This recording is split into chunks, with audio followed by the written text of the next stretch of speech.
उत्तर प्रदेश के जौनपुर का बहुचर्चित दूल्हा हत्याकांड एक बार फिर सुर्खियों में है। इस बार मामला हत्या का नहीं बल्कि पुलिस मुठभेड़ में मारे गए आरोपी रवि यादव के मकान पर प्रशासन की ध्वस्तीकरण कार्रवाई से जुड़ा है। इलाहाबाद हाई कोर्ट ने फिलहाल प्रशासन की कार्रवाई पर रोक लगा दी है। कोर्ट ने जिलाधिकारी और तहसीलदार के बेदखली व हर्जाने संबंधी आदेशों के प्रभाव और क्रियान्वयन पर अगली सुनवाई तक स्टे दे दिया है। पहले जानते हैं कि पूरा मामला क्या था और अब हाईकोर्ट ने क्या कुछ कहा। नमस्कार, आप देख रहे हैं आई इंडिया, आपके साथ मैं हूं प्रियांशु मिश्रा। जौनपुर का बहुचर्चित दूल्हा हत्याकांड उत्तर प्रदेश के सबसे चर्चित आपराधिक मामलों में शामिल रहा। एक शादी समारोह में दूल्हे की गोली मारकर हत्या ने पूरे प्रदेश को झकझोर दिया था। घटना के बाद पुलिस ने कई आरोपियों की तलाश शुरू की, जिनमें प्रदीप बिंद और रवि यादव का नाम प्रमुख रूप से सामने आया। पुलिस का दावा था कि रवि यादव इस हत्याकांड का मुख्य आरोपी था। घटना के बाद पुलिस लगातार रवि यादव की तलाश कर रही थी। इसी दौरान पुलिस और रवि यादव के बीच मुठभेड़ हुई, जिसमें पुलिस के अनुसार रवि यादव मारा गया। मुठभेड़ के बाद प्रशासन ने आरोपी के खिलाफ सख्त कार्रवाई शुरू की और उसके परिवार की संपत्तियों की जांच की गई। प्रशासन का आरोप था कि रवि यादव के परिवार ने सरकारी भूमि पर अवैध कब्जा कर रखा है। इसी आधार पर तहसील प्रशासन ने बेदखली की कार्रवाई शुरू की। तहसीलदार ने 4 जून 2026 को आदेश पारित करते हुए बेदखली और हर्जाना वसूली का निर्देश दिया। इसके बाद जिलाधिकारी ने 29 जून 2026 को भी संबंधित आदेश पारित किया। प्रशासन की कार्रवाई के बाद रवि यादव के परिवार ने इलाहाबाद हाईकोर्ट का दरवाजा खटखटाया। मृतक रवि यादव के पिता ने अपने अधिवक्ता डॉक्टर गजेंद्र सिंह यादव के माध्यम से याचिका दाखिल की। याचिका में कहा गया कि परिवार जिस भूमि पर रह रहा है वह भूमिधरी गाटा संख्या 625 है और उस पर उनका वैध कब्जा है, जबकि जिस गाटा संख्या 624 को लेकर प्रशासन कार्रवाई कर रहा है वह राजस्व अभिलेखों में खाद के गड्ढे यानी मैन्योर पिट के रूप में दर्ज है। परिवार का दावा है उस सरकारी भूमि से उनका कोई संबंध नहीं है। याचिका में यह भी आरोप लगाया गया कि तहसीलदार ने बिना उचित सुनवाई का अवसर दिए एक पक्षी यानी एक्स पार्टी आदेश पारित कर दिया। परिवार को अपना पक्ष रखने का पर्याप्त मौका ही नहीं दिया गया। याचिकाकर्ता ने यह भी कहा कि तहसीलदार के आदेश के खिलाफ अपील की गई, लेकिन उसे भी मनमाने तरीके से खारिज कर दिया गया। परिवार का कहना है कि पूरे मामले में प्राकृतिक न्याय के सिद्धांतों का पालन नहीं किया गया। याचिका में एक महत्वपूर्ण दलील यह भी दी गई कि किसी भी व्यक्ति को बेदखल करने या अवैध कब्जे का आरोप तय करने से पहले संबंधित भूमि का विधिवत सर्वेक्षण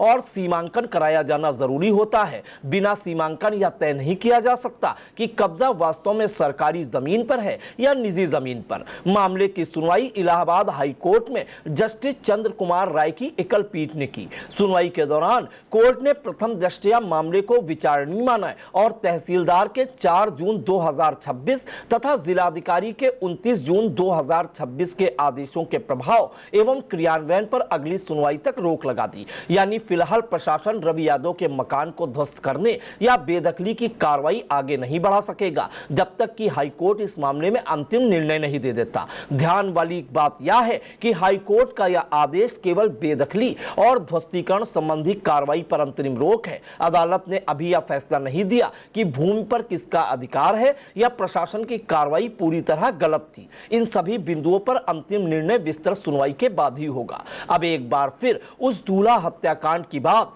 जिसने पूरे प्रदेश का ध्यान अपनी ओर खींचा था।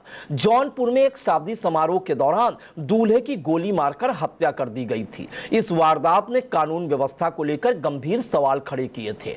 पुलिस ने मामले की जांच शुरू की और कई लोगों को आरोपी बनाया। जांच के दौरान रवि यादव का नाम मुख्य आरोपियों में शामिल किया गया था। बाद में पुलिस ने दावा किया कि रवि यादव की लोकेशन मिलने पर उसे पकड़ने का प्रयास किया गया, लेकिन उसने पुलिस टीम पर फायरिंग की। पुलिस की जवाबी कार्रवाई में रवि यादव मारा गया। पुलिस ने इसे वैधानिक मुठभेड़ बताया था। हालांकि इस पूरे घटनाक्रम पर विभिन्न पक्षों की अलग अलग प्रतिक्रियाएं सामने आई थी। रवि यादव की मौत के बाद प्रशासन ने उसके खिलाफ चल रही राजस्व और अतिक्रमण संबंधी कार्रवाई को आगे बढ़ाया। इसी कार्रवाई को अब हाईकोर्ट में चुनौती दी गई है। आपको बता दें कि जौनपुर में एक बारात निकल रही थी, जिसमें दूल्हे आजाद बिंद की गोलियों से भूनकर हत्या कर दी गई थी, जिसके बाद यह पूरा मामला गरमाया था और इस मामले में सियासत भी चरम पर थी। फिलहाल इलाहाबाद हाईकोर्ट के अंतरिम आदेश के बाद प्रशासन की कार्रवाई पर अस्थायी रोक लग गई है। अब सभी की निगाहें अगली सुनवाई पर टिकी हैं, जहां अदालत यह तय करेगी कि राजस्व रिकॉर्ड सीमांकन और सुनवाई की प्रक्रिया कानून के अनुरूप अपनाई गई थी या नहीं। बताते चले कि भाई आजाद बिंद की 1 मई 2026 को बारात के दौरान हत्या के बाद उसकी बहन सौम्या बिंद इंसाफ की लड़ाई का सबसे बड़ा चेहरा बनकर उभरी। आरोपियों की गिरफ्तारी और उनके घरों पर बुलडोजर कार्रवाई की मांग को लेकर उन्होंने 18 जून से 7 जुलाई 2026 तक जौनपुर कलेक्ट्रेट में लगातार 20 दिनों तक अनिश्चितकालीन धरना दिया।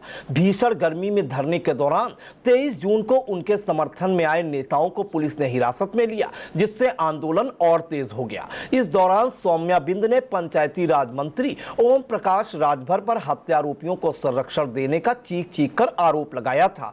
19वें दिन गर्मी के कारण उनकी तबीयत बिगड़ गई और उन्हें अस्पताल में भर्ती कराना पड़ा, लेकिन लौटते ही उन्होंने फिर से मोर्चा संभाल लिया। इसके बाद सौम्या बिंद ने सीएम योगी आदित्यनाथ से मुलाकात कर न्याय की मांग की थी। वहीं प्रेस कॉन्फ्रेंस कर मुख्य आरोपियों प्रदीप बिंद और भोले राजभर को राजनीतिक संरक्षण मिलने का आरोप भी लगाया था और पुलिस के एक आरोपी के एनकाउंटर के बाद भी कहा था वह सिर्फ 1% संतुष्ट हैं तथा सभी आरोपियों के खिलाफ सख्त कार्रवाई चाहती हैं। उनके लगातार संघर्ष और जनदबाव का असर यह हुआ कि 1 लाख का इनामी शूटर रवि यादव पुलिस मुठभेड़ में मारा गया, जबकि मुख्य आरोपी प्रदीप बिंद और भोले राजभर को अदालत में आत्मसमर्पण करना पड़ा। अंततः 7 जुलाई को डीएम और एसपी ने कड़ी कार्रवाई के आश्वासन के बाद धरना समाप्त कराया। हालांकि अब आरोपी के मकान पर प्रस्तावित बुलडोजर कार्रवाई पर इलाहाबाद हाईकोर्ट ने फिलहाल रोक लगा दी है, लेकिन सौम्या बिंद का कहना है कि उनकी लड़ाई तब तक जारी रहेगी